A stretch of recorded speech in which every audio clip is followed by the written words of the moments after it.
After the wonderful performance in London, is Ja Morant still likely to be traded by the Memphis Grizzlies? We're going to talk about that. The midway MVP for the Grizzlies being one Cam Spencer, and Jerome, conspicuous by his absence from the injury report that came out a few days ago. Is he going to be making his Grizzlies regular season debut sooner rather than later? It's a new Locked On Grizzlies. Let's lock in.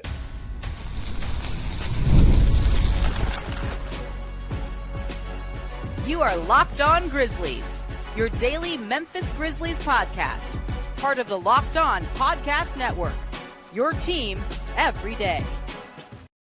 Welcome to this episode of Locked On Grizzlies. It is I, one of your co-hosts, Joe Mullinax. I'm a contributor over at On SI, also contribute over at the Grizzly Bear Blues Substack, and I'm joined by my co-host, the remarkable, the incomparable Damichael, Memphis Grizzlies beat writer for the Commercial Appeal. If you're looking for Memphis Grizzlies content and conversation, you have come to the right place. Thanks so much for making us a part of your everyday Memphis Grizzlies content consumption, NBA content consumption.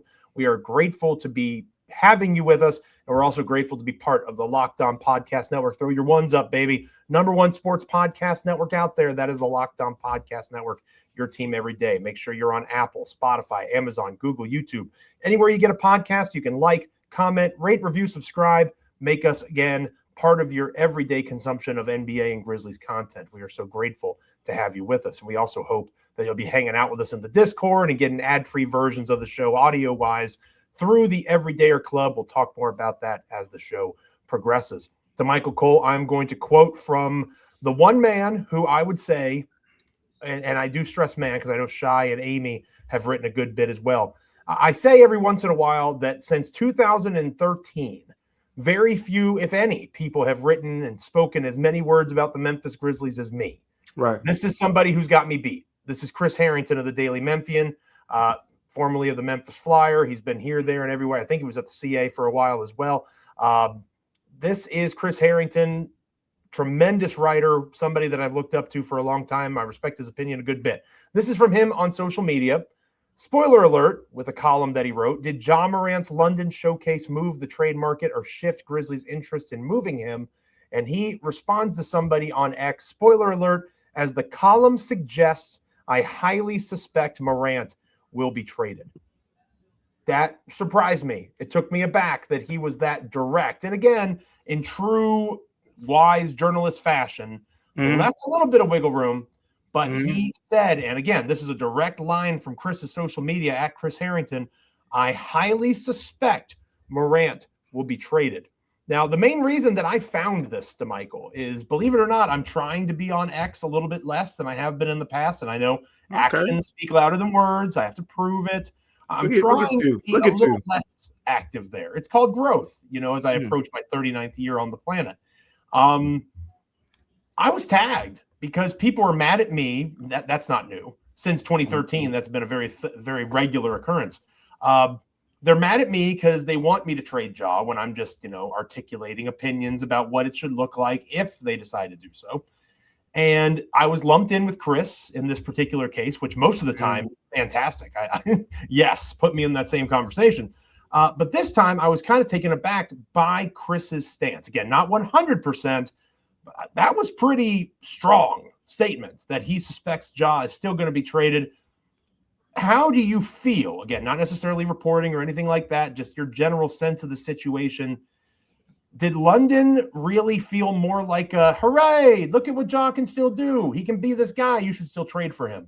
Harrington alludes to that in the column that he mentions. And I do recommend that folks check it out after you read Damichael Cole first. I want to stress that. But again, did Ja Morant's London showcase move the trade market or shift Grizzlies' interest in moving him? That's the piece from Chris Harrington. He is fairly confident, again, not 100% certain. He thinks Ja. Release some wiggle room. Yep. What say you? Look, I'll say this. For me with this situation, I'm gonna, to this point in time, stick with the original reporting that I put out there January 9th, and that Shams and kind of said as well. And that was that the Grizzlies are listening to offers. What I added in the context of that was that trading Ja wasn't necessarily a foregone conclusion, because it wasn't a situation where he didn't request a trade. And I think everybody gets that sense now after hearing his, a love for Memphis kind of, If anything, it confirmed your reporting on that. Ja Yeah. literally brought up the tattoo on his body. He wants to Right. stay in Memphis. Right, exactly. So, look, I haven't heard anything that's led me to believe differently. So, I think, based on that, I think it's still, a pretty good chance that Ja gets traded. I know, a lot of people saw that game and said, okay, yep, that's the Ja we've been waiting for. Like, we got to keep him, and it feels that way at times because again, Memphis hasn't had a guy who loves Memphis the way he is and has the star power that he does worldwide. You heard those player introductions in London when they called out the other 4 Grizzlies players, when they called out the other 5 Magic players, and then they called Ja Morant's name. It was different. It was different than any other name on either team. And he's a legitimate global superstar. Haven't had that in Memphis. So at least longevity wise, like Allen Iverson was here, but look, he was here. He wasn't in Memphis. But anyways, all right. Not the best comp. Yeah. So look, Ja Morant is definitely still a major deal. But the thing is, like you said, Harrington suggested that Ja's still pretty likely to be traded. And I think I would say that, look, I haven't heard anything, at least from the people in the know, that suggests, that game has made us change our mind. And, I'm going to keep an ear to the streets, as people like to say, over the next couple of days, and we'll kind of, confirm some things or talk about, what we find out. But as of this point, as of this recording, haven't heard anything that kind of leads me to go in a different direction. And as I kind of said early on in the process, as we started talking about this, Joe, like I'm not going to get too much into the speculative stuff like, oh, this player's leaning here, this player's leaning there over the course. We're going to try to do the firm, reporting on the situation because it's a situation where we're talking about what would be the most significant move in Grizzlies franchise history. I don't think that's any exaggeration to say that. But yeah, Joe, to answer the question just straightforward, I do think that as of right now, if you're saying, does Ja stay past the trade deadline, I would lean more towards no, based on what we know. I was surprised by Chris writing this in a way that he did. He talked about how, and I'm quoting directly from the article. I want to stress I'm not putting words in Chris's mouth. These are his words. It's pretty clear that Morant's absence in the Berlin game was his choice. The NBA wanted him to play, as League Commissioner Adam Silver made publicly, if gently plain, which, yes. If the Grizzlies had chosen, this is still Harrington's words, if the Grizzlies had chosen to shut Morant down amid trade negotiations, he wouldn't have played in London, and they likely would have been fined by the league. That surprised me for him to be that direct about that, saying that it was Ja's choice to sit out. Because publicly, I believe Ja said, hopefully, he was going to play in Berlin, if I remember correctly. So there's a bit of public disconnect there. That's what my biggest takeaway, because he talks about trades at the end and that sort of thing. Chris Harrington's phenomenal, and you should read him after you read Damichael Cole over the commercial appeal. That was the biggest takeaway for me, was he essentially, again, accused is a strong word. He says that it was Ja's choice, or it had to be Ja's choice, when Ja publicly said he hoped to play against the Magic in Berlin. That took me aback a little bit. Yeah. And again, that's why this situation is, there's a lot more in play here than, it's messier than we think. Like, let's get into it a little bit, right? Let's get into it a little bit. So let's go to Ja's comments, because, being from Memphis, I feel like I have an attachment in a way to like how the fans feel, but I also have the reporter perspective, because, just what makes you the best, dude. Well, thanks, I appreciate that. but so here's the thing. Like, when Ja came out and said, I have the tattoo, I think that's that tells you where I want to be. And yes, in a way, that's Ja Morant's indicating, like, I want to be with the Grizzlies. But that does not indicate the other things around the parameters of what's going to keep me happy with the Memphis Grizzlies. So he said, yeah, I want to be with the Memphis Grizzlies. But he didn't say, yeah, I want to be with Memphis Grizzlies if they give me this contract extension, or if the offense is this way, or if the rotations are that way. Because I'm sure there are other parameters in there that play factors, especially when we talk about the contract extension stuff. Has been kind of a big talking point. So look, it's not as simple as, to me, what Ja's going to do whatever it takes to stay in Memphis. And then there's the other side of it. Like, one of the things that I did say when we first started having this conversation was Ja wants to be in Memphis, but because the Grizzlies are at the point where they're listening and the idea to potentially trading Ja is out there, I don't think it's a situation, where, let's see how to say this. I don't think it's a situation where he would be, overly heartbroken by that move. It's more so like, yeah, this is where Ja's a loyal guy. Like, we've talked about this 100 times over. This is where he wants to be. He wants to be with the Memphis Grizzlies. He represents Memphis when he plays basketball, all of that good stuff. But at the same time, I do think mentally, like, he's gotten to a place where, like, hey, if they move me, he's going to accept it. So I think that's kind of where that process is overall. The way that Harrington alluded to it, at least my interpretation, I'm stressing this is my interpretation of Chris's words, not necessarily Chris's take. When you're in a relationship, right? I'm married to my wife, right? Over 12 years now. Shout out to Mrs. Mullinax. You're in a relationship, there's give and take, right? I feel like the way that Harrington is implying, and again, this is my opinion, it's like Ja is saying, I want to be with you, Memphis Grizzlies, if I'm able to do A, B, and C, right? He wants it on his terms. Like, hey, my beautiful bride, I would love to spend the rest of my life with you if I can eat barbecue chicken wings and play video games all the time and never have to watch a British, BBC show on PBS. It sounds like he's leaning into there a little bit. Yeah, and again, it's more messy than we realize. And it's never just that straightforward. It's never just I'm willing to do whatever it is to stay in Memphis. It's never just that straightforward. So you gotta think about that part of it. That's why I said with the fan perspective, it's more, he wants to be here. Don't let this guy leave. And at the end of the day, I like the fact that you have a guy, again, we talked about a star player who wants to be in Memphis. We haven't seen that much. But there's also the other part of it too, where the Grizzlies, like, if you're one of those people saying, oh yeah, you want Ja here and you don't think the Grizzlies should trade Ja, you might as well say, look, you need to extend Ja for 2 more years. And this summer, I think it's going to be a 3-year extension he'll be eligible for because it's going to be 5 years running, basically securing his future for the next 5 seasons in Memphis. That's going to be a big part of this thing. Quick shout out to all creatures great and small, and call the midwife, Damichael, if you're looking for shows to stream when you have some downtime. I know at the trade deadline, there may not be much downtime ahead of you, but all creatures great and small, call the midwife. Hey, PBS, if you want to sponsor me, I know it's lean times over there and we don't need to go down that rabbit hole, but Locked On Grizzlies, we'll take a sponsorship. Shout out to those wonderful television programs. When we come back here on Locked On Grizzlies, Cam Spencer, is he the MVP of the Memphis Grizzlies halfway through this season? Stick around.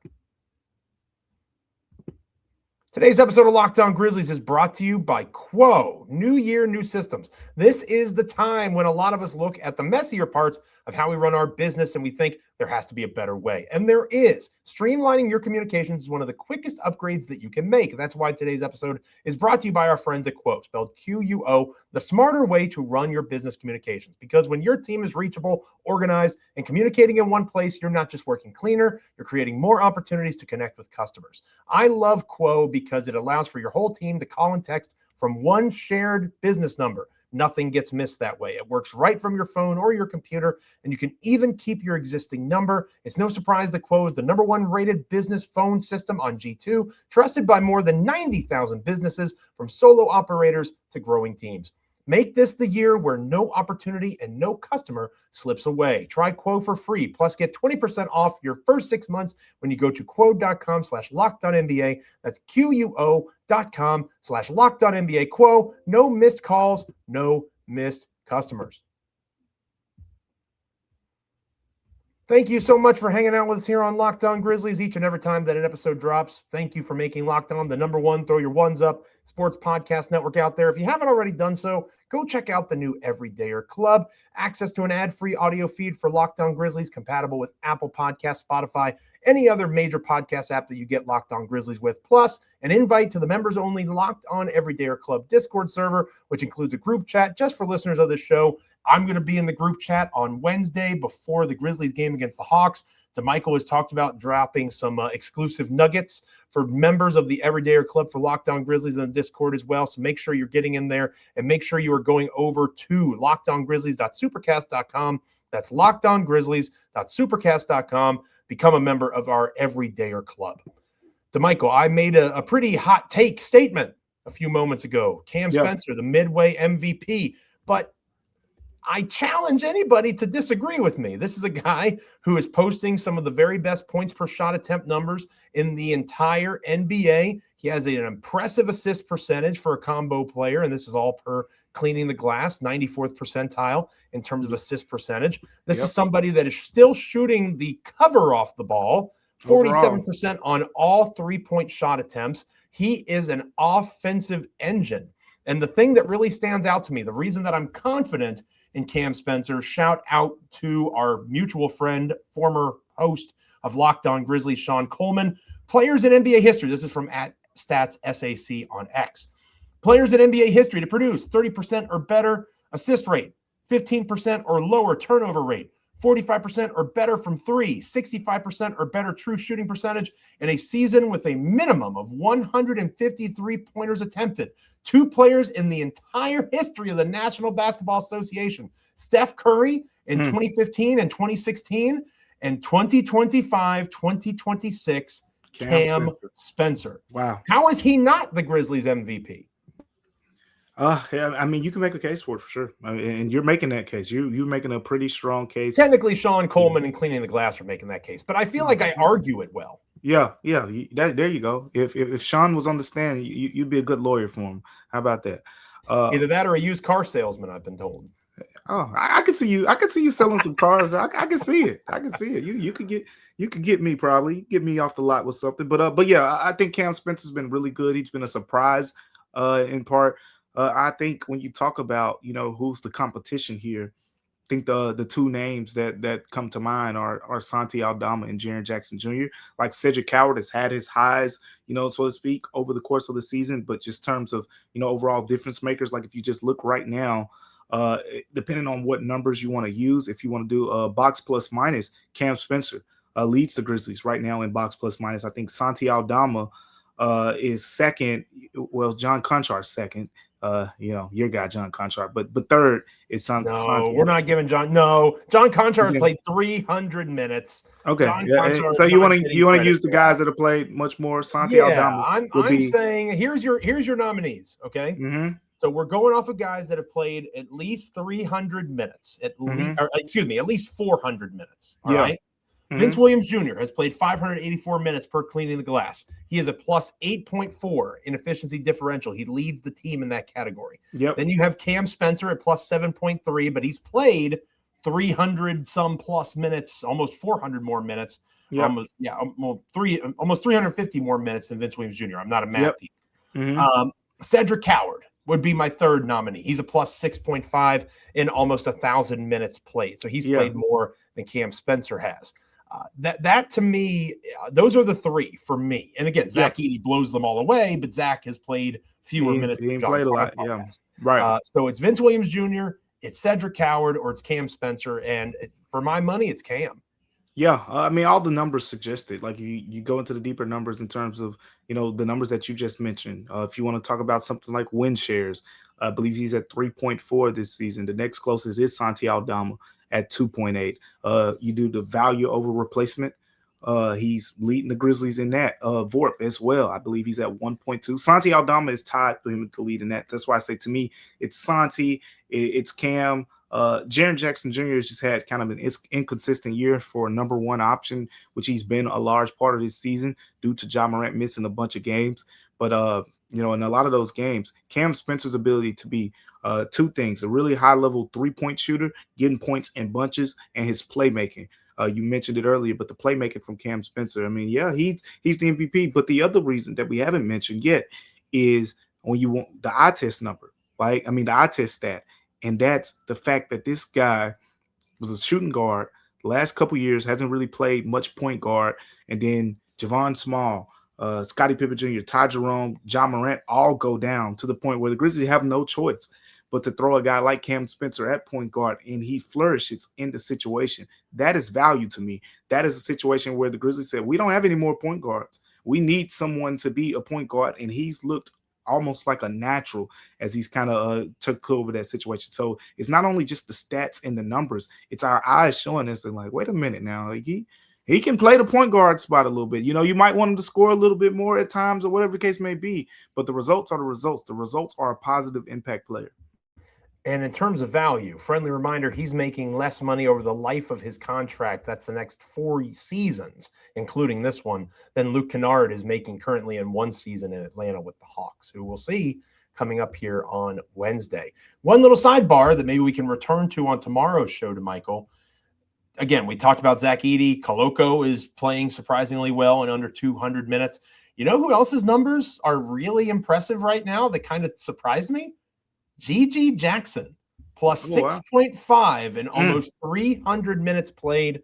That's the same number as Cedric Howard again in 700 fewer minutes. So Cedric's is more impressive.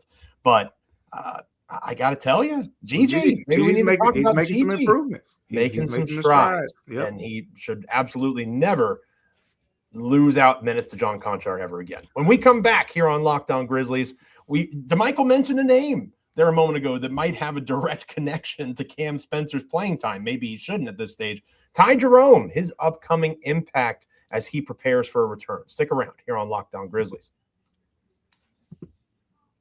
Today's episode of Locked On Grizzlies is brought to you by TurboTax. 'Tis the season, tax season. It doesn't have to take over your life. This year, TurboTax is making it easier than ever to just hand things off and move on with your day. With TurboTax Full Service, you can have your taxes done for you by a trusted local expert start to finish without the stress or guesswork. Instead of spending hours trying to figure out forms, you can meet with a local TurboTax expert in person, or you can connect online. They handle everything from W-2s to self-employed forms and work to get you every deduction possible. It's honestly a huge time saver, and it gives real peace of mind knowing that an expert is handling it. For a limited time, you can have your taxes done by a local TurboTax expert for just $150, all in if a TurboTax expert didn't file for you last year. You just have to file by February 28th. Take taxes off your plate and get back to your life. Visit TurboTax.com/local to book your appointment today. Go and check them out. Closing out this edition of Locked On Grizzlies, it is I, Joe Mullinax, alongside my co-host, Damichael Cole. And Damichael, we'll get out of here on this. We talked a lot about all of the pain from the most recent injury update, right? Brandon Clark and Scottie Pippen Jr. and, of course, Zach Edey. Conspicuous by his absence from this report was Ty Jerome. And we've talked recently on previous episodes of the show about Ty Jerome ramping up. Well, what does ramping up mean? And not to give everybody PTSD, but without Jerome on that injury report, don't be surprised if when the Grizzlies, whether it's practice or a shoot around coming up, whatever the case might be over the next day or two, coming back from Europe, getting ready for their game on Wednesday, don't be surprised if an injury report drops and Ty Jerome's doubtful. Right? And usually in Grizzlies lingo, when they're doubtful, that means they're a game away from being questionable, which means that they're a game away from being active. It kind of connects our entire show in a way, because maybe the availability of Ty Jerome makes parting with Ja Morant, in theory, easier to swallow because you have a starting caliber guard in Jerome, or you let him come off the bench and let Cam Spencer, who we just talked about numbers-wise, is essentially 2015, 2016 Steph Curry right now. Maybe you can stomach that a little bit more from a team building perspective because of both Jerome's return and Cam Spencer's rise. If Morant doesn't get traded, let's say he hangs around and he keeps playing, where does Jerome fit in? Because I struggle to see Ty playing alongside Ja and Cam, especially both of them at the same time. 3 guards, that would be an interesting defensive matchup.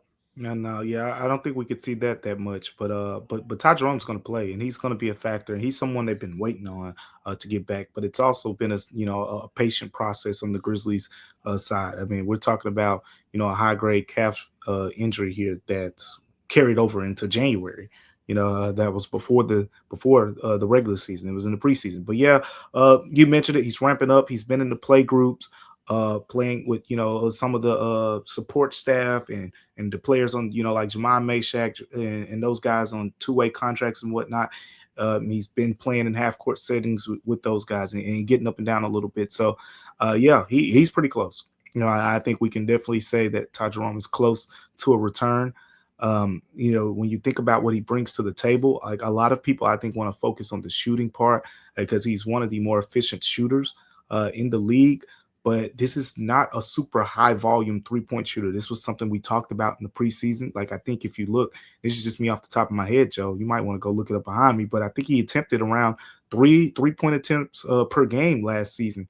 A little bit more than three-pointers per game last season. And in part, if you watch his game, like, he's not your Cam Spencers or your Luke Kennards of the world, where half their shots or even more than half of their shots are coming from beyond the 3-point line. Ty Jerome wants to get to that floater. He's had one of the more efficient floaters in the NBA. He's going to take what you give him. Surely he's not the most athletic guy, so he's not getting to the rim and doing reverse layups and things like that. But he knows his games. He'll do that one dribble pull up midi. He'll do the floater.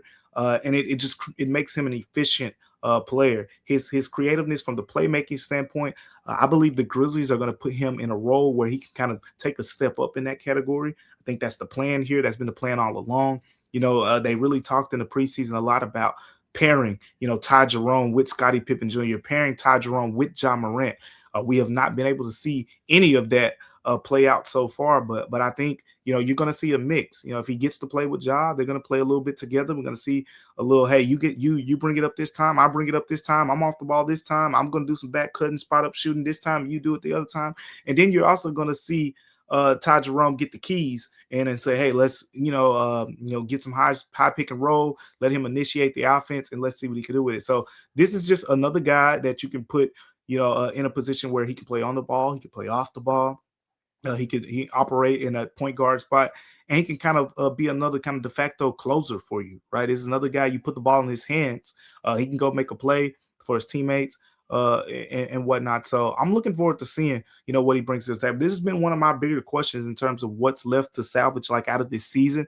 You really need to figure out what you have from Ty Jerome. I think I was on the Grizzlies show, Joe. I was on the Grizzlies show with Grind City Media, and I think the question was, who do you want to see back, quicker, or who's more important to get back between Scottie Pippen Jr., Brandon Clark, and Ty Jerome? And it's a no-brainer, Ty Jerome for me. And I said because with Scottie Pippen Jr., given that he's healthy and feels good, when he gets back, the type of player that you're going to get. With Brandon Clark, you've seen it for 7 years. You know exactly what type of player that you're going to get. With Ty Jerome, you saw it in Cleveland. You saw some of it in OKC, Golden State, wherever you watched him at. You saw some of it. But guess what? We haven't seen him in the Memphis system, getting up and down with the tempo, with the short burst that they like to play in.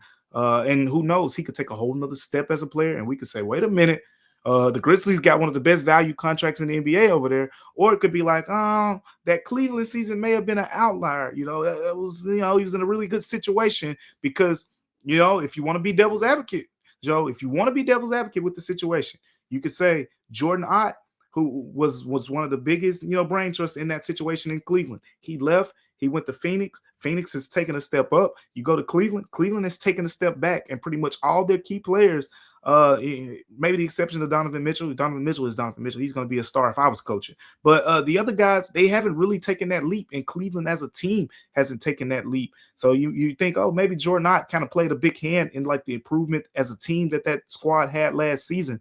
But so that's something that, look, I think he's going to be fine. But again, if you want to play devil's advocate, you want to say, hey, look, we need to know for sure, because he can be, if he turns out to be the player that the Grizzlies expect him to be, and that he's capable of being, that he showed in Cleveland last season, you got a guy that you can factor into the plans in the future. BasketballReference.com per 36 minutes has Ty Jerome attempting 6.5 threes per 36 minutes. Obviously, Jerome didn't play 36 minutes very much. Played like 20, right? Right. So it was more like 3.6 per game with Jerome in those limited minutes. I mean, he's not a volume shooter, to your point. I think that's a fair thing to say. And he's not, when you think Ty Jerome, he can shoot the three, but as you talked about, he can do a lot of different things offensively. He's not the greatest athlete. He has a very high level of basketball skill, and that's how he gets his open shots, and that's how he creates off the bounce, doing a variety of different things. I'm with you on wanting to see Ty Jerome very much, and I think that his fit is going to be a fascinating. We talk about Ja and Jaren as ceiling raisers for this team. Yep. Obviously, Ja's future is in flux.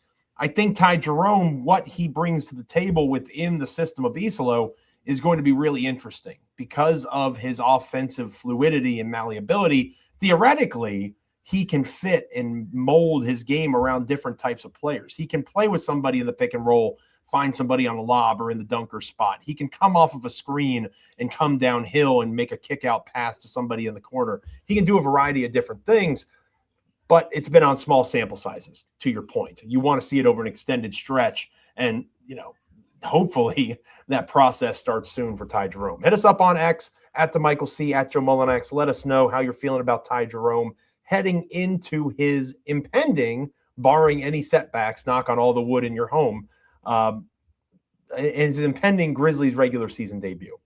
Thank you so much for being with us on this edition of Locked On Grizzlies. It is much appreciated. On our next show, we mentioned it a little bit earlier, Damichael, G.G. Jackson is quietly stringing together some good basketball. Our mutual friend Parker Fleming had a great piece over on his Substack about G.G. and how he's growing his game. He's not just a scorer anymore, Damichael, but much like Ja has this strong game in London. Does it change the calculus or not?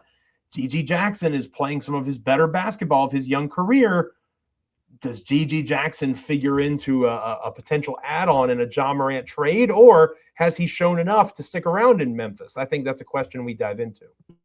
Yeah, it's definitely worth talking about. I think G.G. has shown that improvement, as he's gotten more time. We were kind of talking about his situation earlier this year when he wasn't playing, when they only had 8-9 guys available, and G.G. would be down with the hustle, and it's like, what in the world is going on? But yeah, he's getting an opportunity. If you heard the announcers, the broadcast team during the games in Berlin and London, they were speaking highly of him, just his ability to, make the most of his minutes and whatnot. And yeah, he gives them some pop, with the scoring off the bench. And that's something this team has needed. But yeah, as I mentioned earlier, one of the better things about G.G. so far this season is he's learning to kind of take care of the other areas of the game, do more defensively, the rebounding and whatnot. So yeah, let's get into it. I like that. And obviously the big situation, we don't have to worry about Jock Landale not playing anytime soon. Jock's going to continue to keep getting minutes. But that wing rotation is going to start getting tight, especially as Jerome, technically a combo player. Same thing with Cam Spencer. I can't see Cam Spencer coming out of the rotation. Who starts getting their time eaten into? Hopefully John Conchar, but we'll talk more about that coming up on our next edition of Locked On Grizzlies. Thanks so much for being with us on this episode. Again, follow Damichael on X at Damichael C. Follow me at Joe Mullinax. Make sure you're liking, commenting, rating, reviewing, subscribing. Never miss an episode of Locked On Grizzlies on YouTube, Apple, Spotify, Amazon, Google, wherever you get your podcasts. If you never miss an episode, the Everydayer Club is built for you. Get Locked On Grizzlies ad-free, plus members-only Discord access and more. Head to this link right now, lockedongrizzlies.supercast.com. That's lockedongrizzlies.supercast.com, lockedongrizzlies.supercast.com. Join the club. For those of you on video, we'll be sending you to the first ever 24/7 national NBA YouTube channel. On audio, make sure you're making your second listen NBA game night on Locked On NBA. For Damichael Cole, I am Joe Mullinax. Stay locked in. We will catch you back here on our next episode of Locked On Grizzlies. Until then, stay locked in, and we'll see you next time. Peace.